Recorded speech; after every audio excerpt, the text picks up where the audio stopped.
अहम खबर है आवाज़ शेर कनासी वज़ीर आज़म शहबाज शरीफ आज़रबाईजान के सदर इल्हाम अलीयव विच में मुलाकात किया है। अपडेट कनासी मुलाकात दौरान फील्ड मार्शल सैयद आसिम मुनीर वो मुलाकात में मौजूद हो। मुलाकात दौरान बिन्ही मुल्कन विच में बितरफन लगापन जो जायज़ो वरतो वियो। खबर आवाज़ शेर कनासी वापार सीड़पकारी दिफा तवन्नाई ऐं राबतन के शोबन में सहकार वधाइण ते इतफ़ाक़ कियो वियो। वज़ीर आज़म आर्मीनिया सां तारीख़ी अमन मुआहदे ते सदर आज़रबाईजान के किरदार के वाखाणियो। वज़ीर आज़म फतह जी दिहाड़ी की तकरीबुन में शिरकत की दावत ते आज़रबाईजान के सदर जा थोरा मना।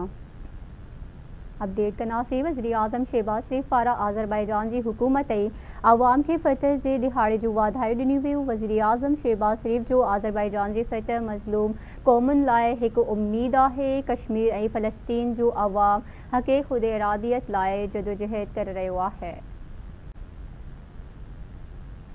अपडेट कनासी हिक बेरो ॿीहर वज़ीर आज़म शहबाज शरीफ ऐं आज़रबाईजान के सदर इल्हाम अलीयव विच में मुलाकात दौरान फील्ड मार्शल सैयद आसिम मुनीर भी मुलाकात में मौजूद हो।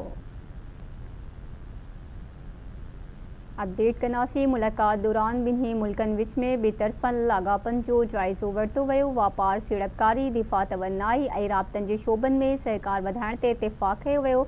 वज़ीर आज़म आर्मीनिया सां तारीख़ी अमन मुआहदे ते सदर आज़रबाईजान के किरदार के वाखाणियो।